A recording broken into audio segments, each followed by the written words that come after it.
All right, so today I'm talking to Nate Ryan on Offer Einsteins. Thanks for being here, Nate. So Nate and his partner Flip, over the past 4 or 5 years, what is it? You were telling me that you've done $1,100 a day for the past 1,700 days, Yep. which, if my math was done somewhat right, that's close to 2 million over what, the past 4.5, 5 years that you guys have Yeah, it's done from. Yeah.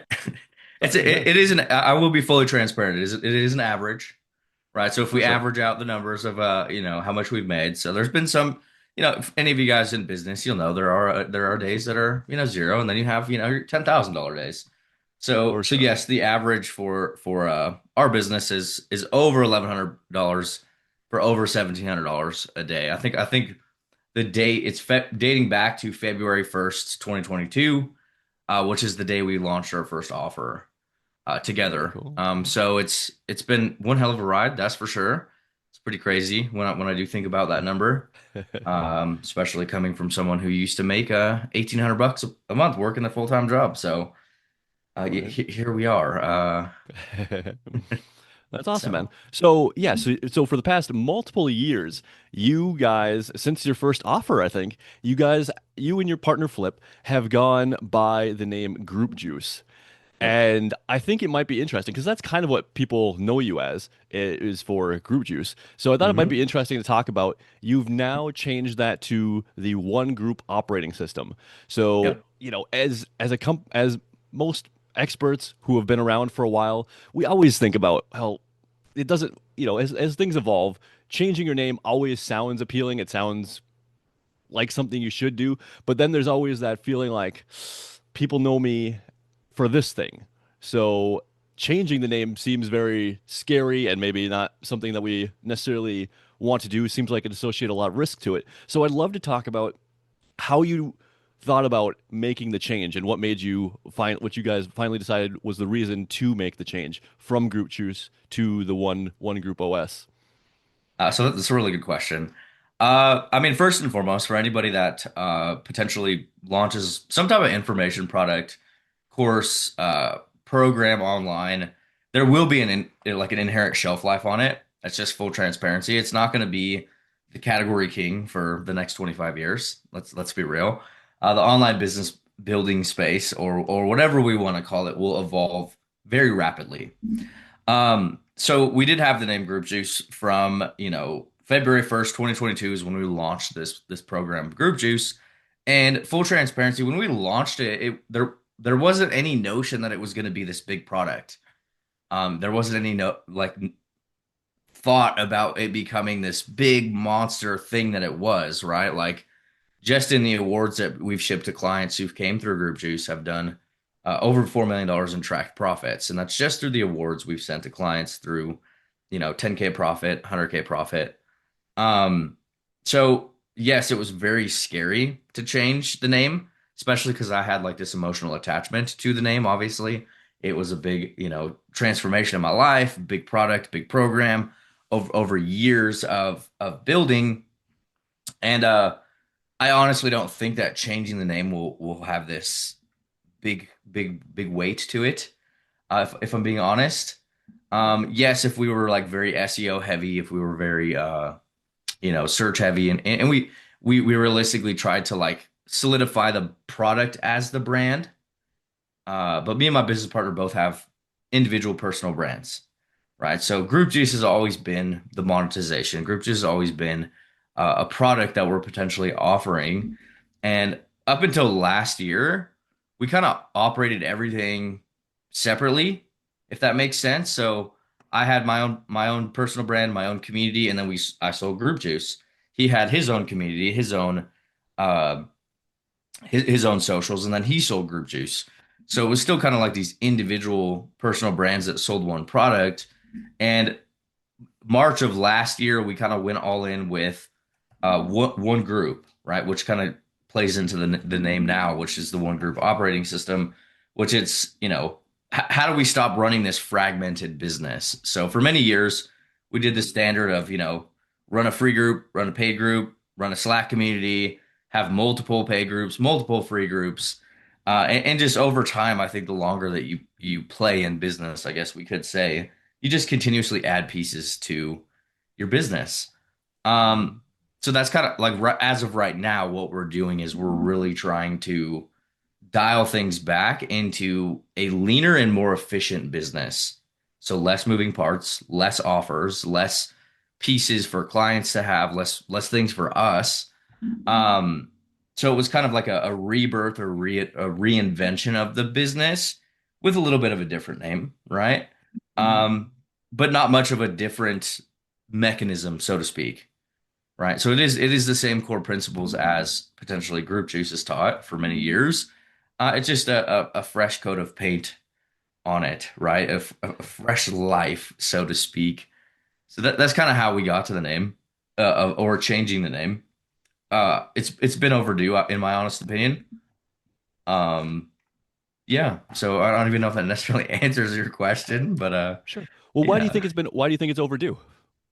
I mean, Group Juice has been around for a very long time. Mhm. So we launched in February of 2022, and for a couple of years, it was. I think the online business landscape has really changed because I don't think there's any category kings right now. So I'm not going to say this like egotistically, but when I look at our business for a couple year run there was nobody else talking about groups or communities, right? We had us who did short form content in groups, and then you had clients in community who did, communities and sales calls. So there was like a clear difference between the two of us. And that was like, in my opinion, who kind of taught community. Now everybody and their mother's talking about community ever since school, ever since Alex Ramosi invested in school. um us selling this $1,000 program about how to start a group isn't that appealing because everybody in the market's talking about community is the best place to go, community is the best place to build business. Um so we kind of shifted the mechanism a bit to be more towards, hey, start a group, but like, hey, this is how we monetize the group you already have, right? So then the operating system is kind of more of a mechanism you would install in the group that you already have. um but as far as like me feeling like it was overdue, just it's just been, many years, and me talking about Group Juice or the model in Group Juice doesn't hit as hard as it used to. Um, but that could partially be because I haven't grown my audience as much as I need to. So a lot of my, the opportunity to learn the Group Juice way, if we want to call it that, isn't appealing because the audience has been in my world for so long. So it might not be a thing if my audience was rapidly growing. Either you get a new audience because your old opportunity looks new to them, or you present a new opportunity to your old audience, right? Sure. Because then it looks new to the people that have already been in your world.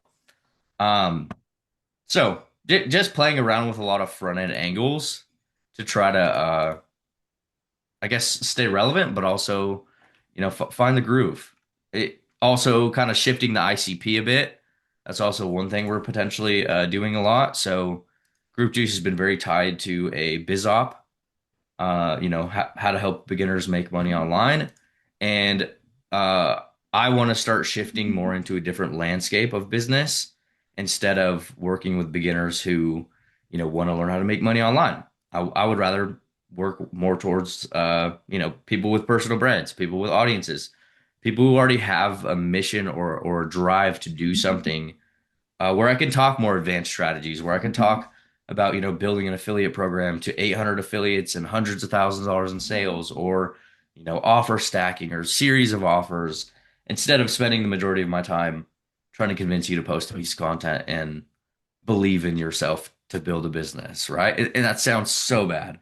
But I've spent many years fighting, I guess we'll say, bad expectations in business, right? So you have one side of the market who's like, buy a program, get rich, sell a digital product 7,000 times a month, and never work a day in your life. And then you have me over here who's like, build a brand over the next 12 months. It's not sexy, so it's not a it's not a sexy thing for me to say for a beginner. So Right. shifting the ICP was also long overdue. So it's kind of a culmination of a few different things in business, right? So changing product name, changing a mechanism, I guess you could say, and then also shifting the ideal client we're potentially trying to work with too. So that's a lot of interesting avenues we could go down.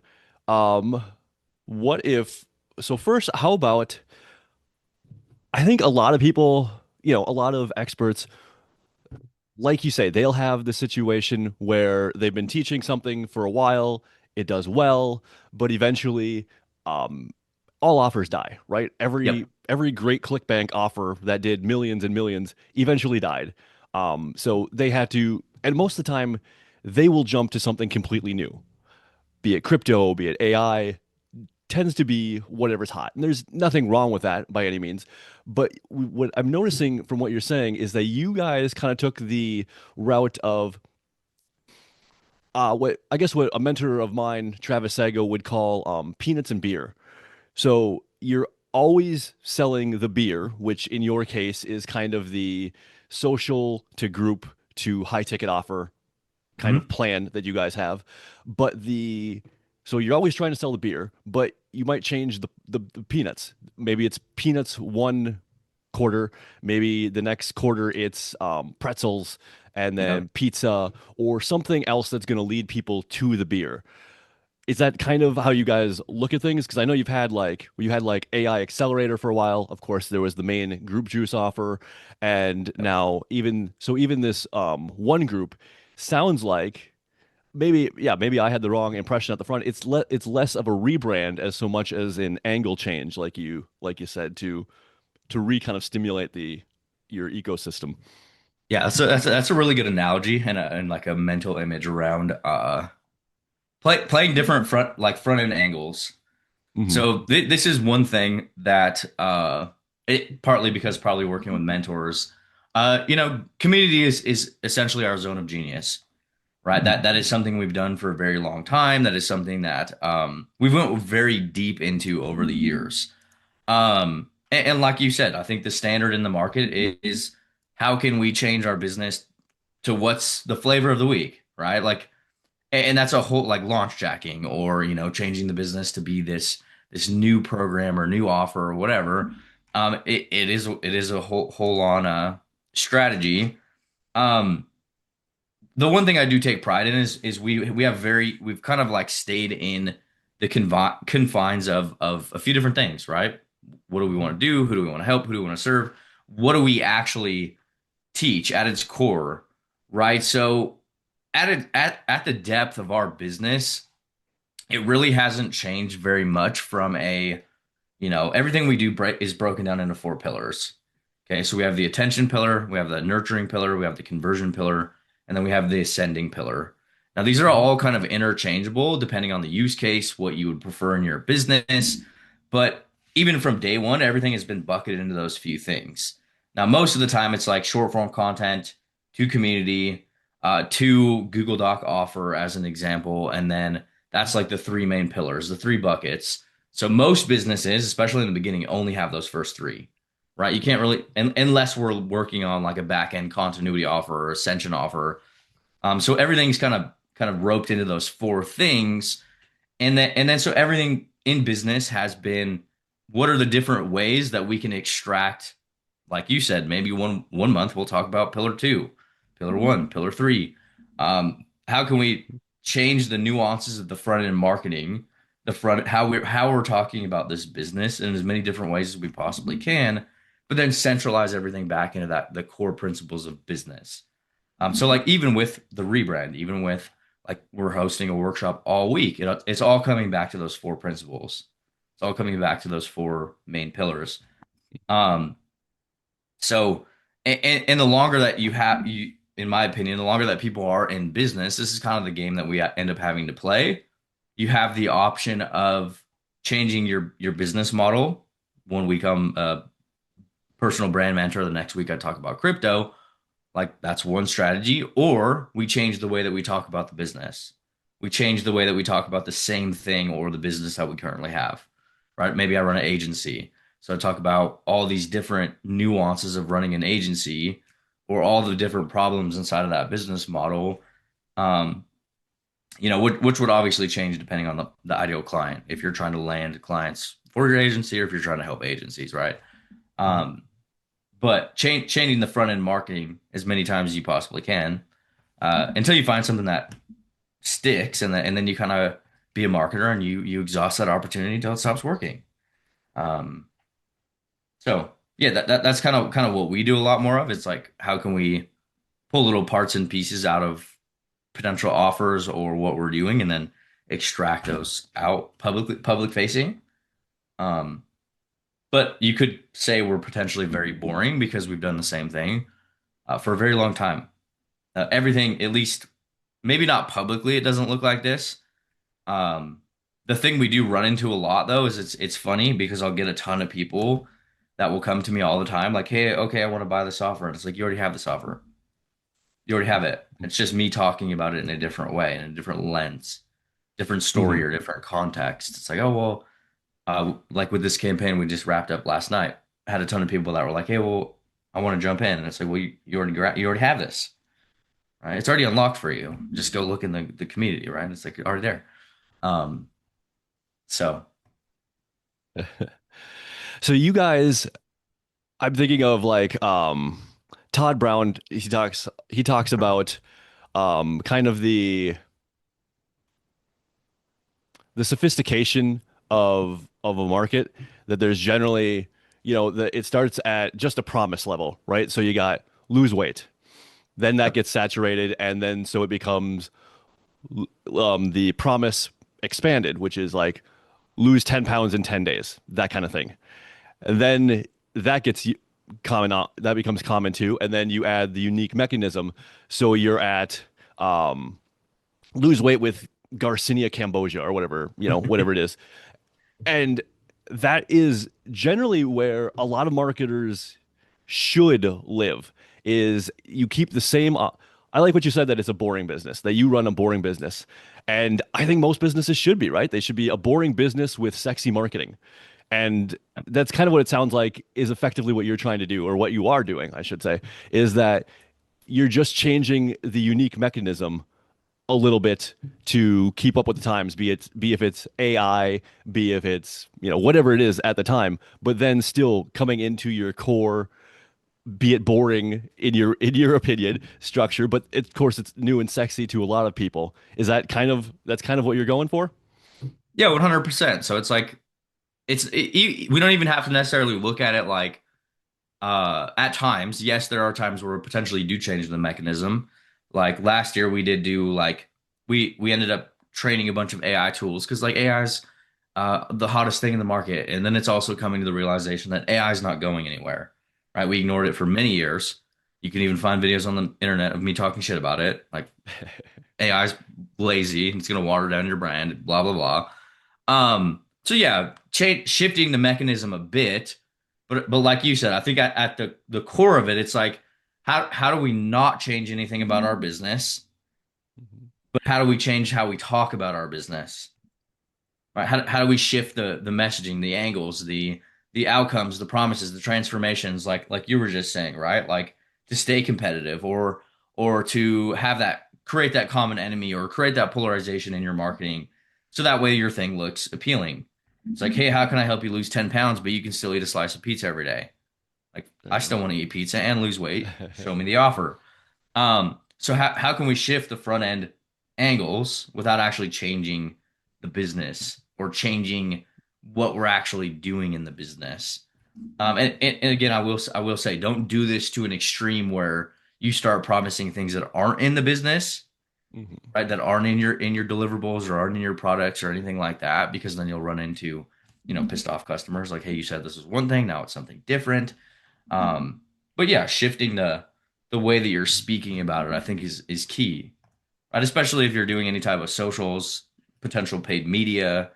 Um, you got to test the creatives, you got to test the angles, or the thing that's gonna stick or kind of hit with the audience or the audience you're potentially trying to build. And it's usually not going to be the first thing. Like this is what we talk a lot about with clients when we help them launch products of their own. It's like we can't just repeat the same angle over and over and over and over again, because especially if you don't have like this huge audience, which most people don't, right? um, they're going to get pretty burnt out on the angle that you're trying to use probably within the first few days, right? So how can we talk about over this? Let's say we're launching a product over the span of 30 days. How can we extract 60 different angles? How can we extract 60 different ways to talk about that same product?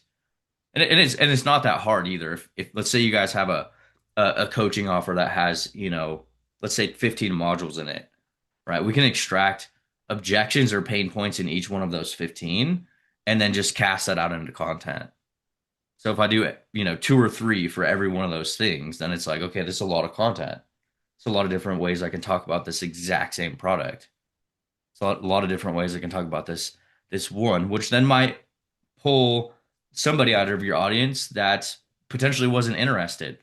Because if I share a story about how, you know, building a business as a single dad who has a daughter, that's only relevant to a dad or someone who has a kid, right? So then the people in my audience that don't have a kid, they don't understand the challenges. So then I need to use a different challenge that they will understand. Because at the end of the day, it's not about me. I'm not telling these stories in my marketing or my content to be about me. It's to transfer some type of emotional trust or connection, right? Make them feel like, oh, that's where I'm at. That's my current situation. Maybe I should potentially see what he's doing or see what she's doing over there. Like the story's relevant to the potential consumer, not ourselves. Right. So yeah, playing the angles, playing the MySpace angles, like the kids would say, right? Um, And that's another thing that you and Nate and Flip are really strong at is what I would call pre-selling your content that you guys are very, very strong at it. I would say to the point where and I mean this with all love, but like your Google Doc sales letter isn't particularly special. It doesn't have a lot of fancy copywriting or anything like that. It does great at leaning on the results that you've had, a little reputation and identity of things that they want. But other than that, it's pretty straightforward and short as opposed to, some long sales letter. And I guess I don't know if you want to talk if you agree with this or not, but I equate the reason that that you can do that and that it still converts so well is because of all the pre-selling that you do. 100%. Uh, yeah. So sales, the offer docs, anything like obviously we're not like you hit the nail on the head. Like most people wouldn't even see this too. We really the bulk of our sales come from very warm audiences.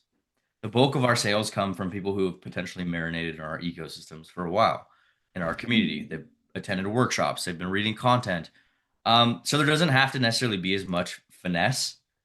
And it also depends, like on the offer that we've created, right, or offers that we've ran in the past. Um, but yeah, we operate more from it doesn't have as many bells as whistles. We could do better on the copy. We could spend more time on the landing page or the Google Doc offer to try to convert cold audiences. But the way that our kind of mechanism works is we have people we pump people through an ecosystem usually before we ever even push them to an offer, Mhm. right? We get them to go to watch a workshop that handles all of their objections. It talks about all the limiting beliefs they have. It talks about all of the strategies that they've already tried and in the past. So by the time they do see an offer, they've already kind of made some internal decision around whether they like us or they don't, or they've already made a decision around potentially if they even want to buy. So a lot of our sales processes are very short. I've been told over the years many, many, many times that I didn't even read the doc. I already knew I was buying. I just went to the link and bought the product. I got a message last night from somebody, um, and they were like, "Hey, can you send me the link to the checkout?" Like, yes, here's the link, and they just purchased. So a lot of it, like the Google Doc, and it has converted cold. Uh, but I don't want that's also a part of the business I don't enjoy that much. And I think there's two different styles of business. You have like a very marketing heavy business, which is what most people run. It's like how do we pump as many people how do we pump as much cold traffic through, let's say, a survey or a call or through this opt-in and this sequence, or how do we pump as many people through this, and how do we get them into the DMs to get them to buy as fast as possible, right? Like I'll never forget, I was in Vegas, getting the award for taking group juice to seven figures, and I was having a conversation with somebody, and they're like, "Oh yeah, we got our cold to sold time down to like 67 hours," and this was like their pride. Like we got the point from somebody who opted into our funnel and buying within 72 hours, and they were like, "What's yours?" And I was like, "I couldn't even tell you, man. Like I literally can't even tell you. Like I don't know. I don't know. I have no idea.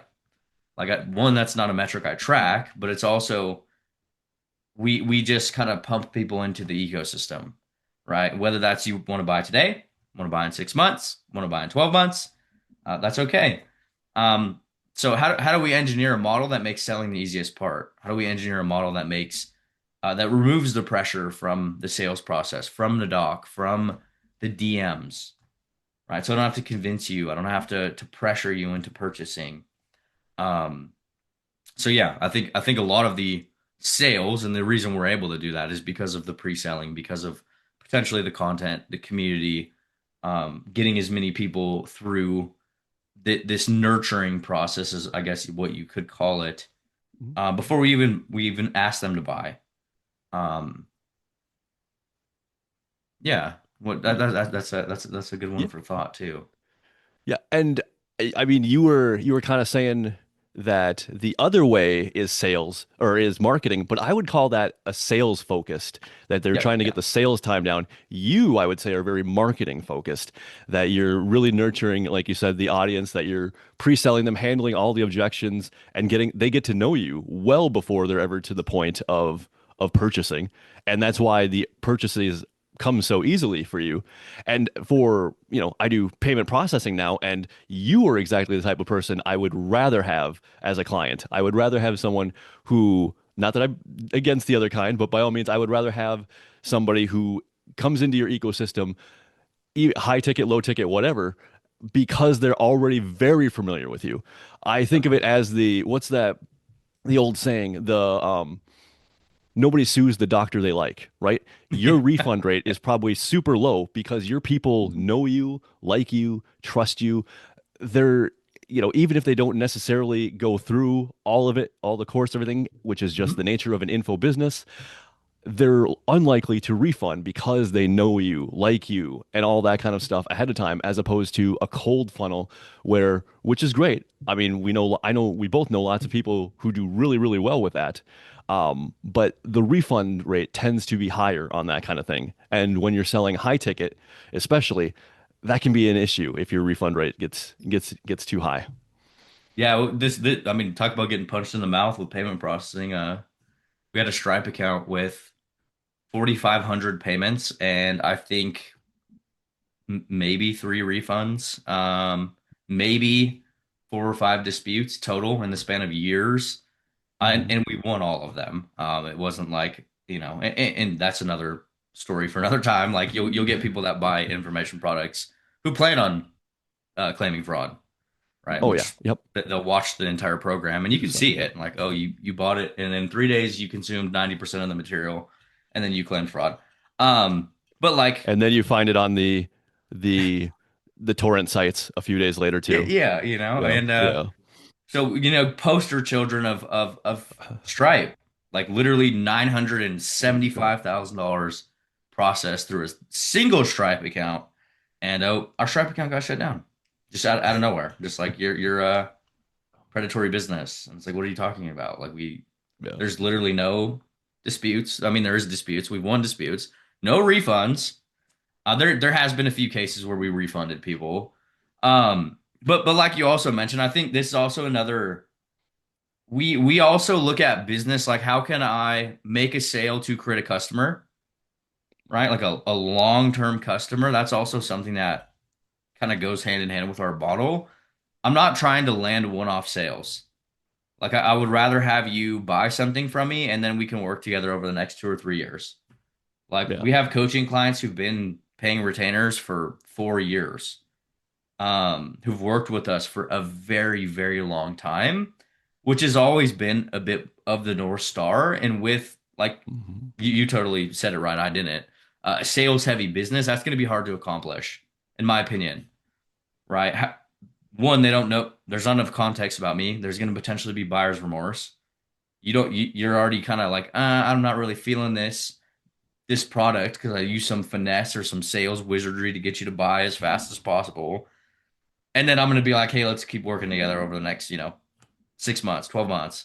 When you're kind of already not feeling in it, right? So how can I make my life easier when it comes to like working with clients for long term?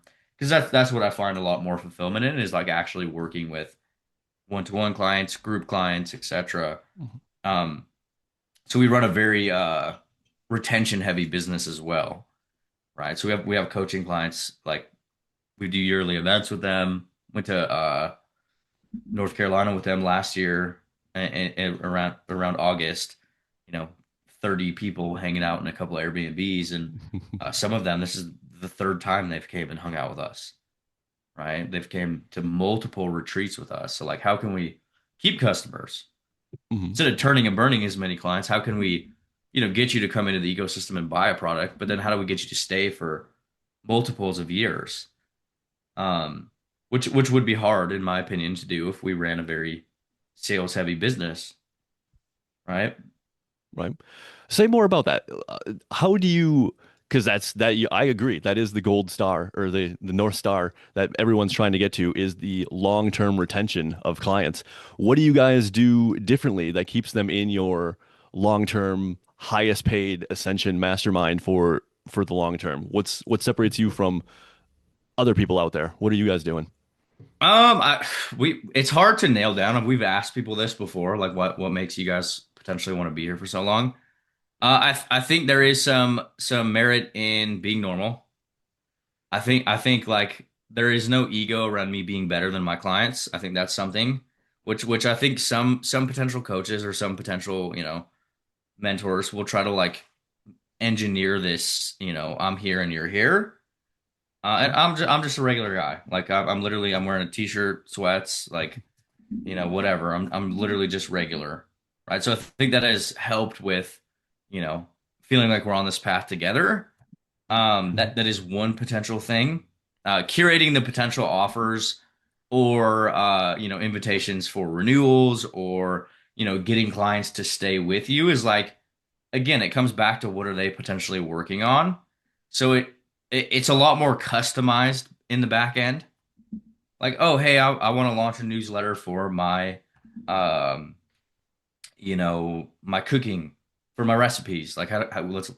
So we have clients in there who are working with, helping parents who've lost children. We have clients who are doing Amazon. They do like Amazon FBA and Amazon arbitrage businesses, and then we have clients who are doing, voice acting and all these different nuances of business.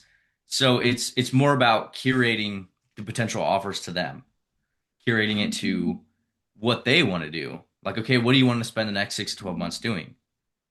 Um, and then we hit that 6 months mark. Like, hey, this is all the stuff we've accomplished over the last 6 months.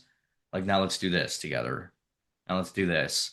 Um, the other thing too, I think if you guys end up running some type of back end continuity, the other thing that is we also do is we give them everything for free, which sounds counterintuitive, but it's like if in any front end thing we create, usually we just give it to you, right? You don't have to pay. You just kind of get any of these new offers that we launch, any of these the one group operating system, these new low ticket products. It's like you just get it. You just get Right. complimentary access to this.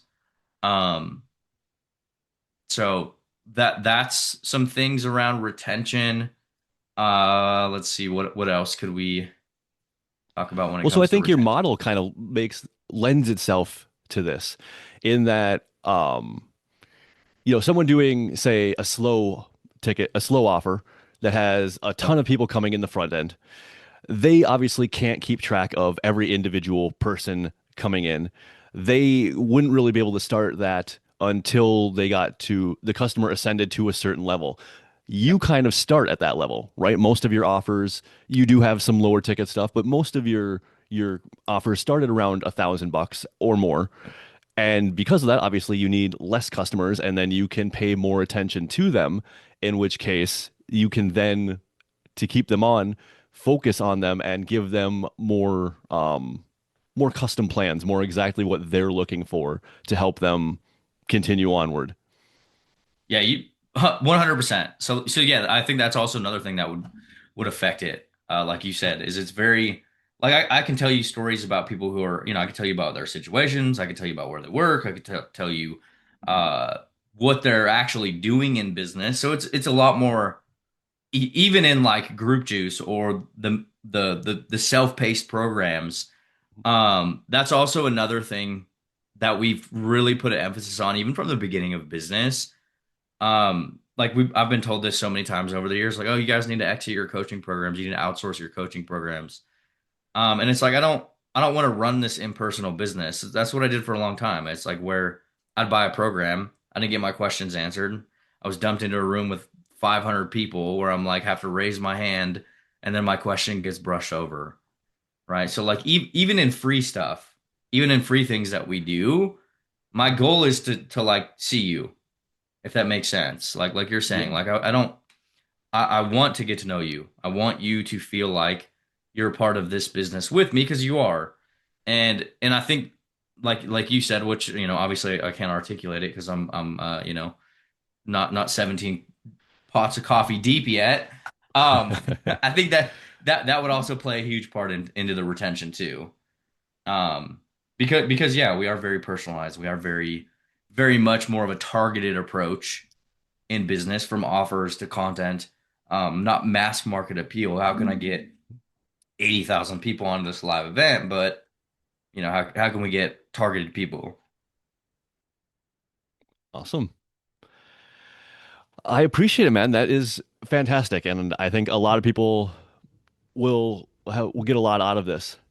So you were telling me beforehand, if people want to find you, the one group operating system on School is one of the best ways. They can also reach out to you on your Facebook profile, which is just Nate Ryan. Do you have like a vanity URL for it, or is it they can just search for Nate Ryan?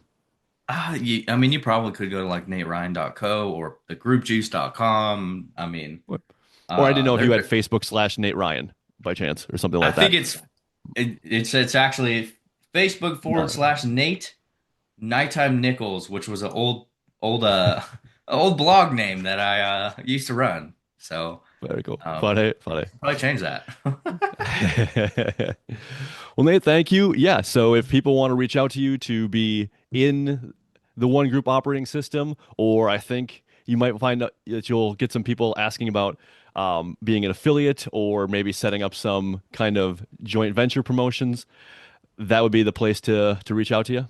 Heck yeah. I mean, you could probably Awesome. just search Nate Ryan. I think there's only two or three that you'll come across. There's like a newscaster named Nate Ryan. There is a um famous sports player, I think, and then there's me. So not many options. Very Or cool. alternatively, which goes back to like what James was saying in the beginning of this, you could literally just Google Group Juice and you'd be able to find me. Um, I'll pop up. So And I'll of course include links with the video here. yeah, well, All right, appreciate you man. having me. Yeah, thank Hopefully you. I made some sense and gave some value around some stuff. I know I was a little all over the place, but yeah. No, it was great.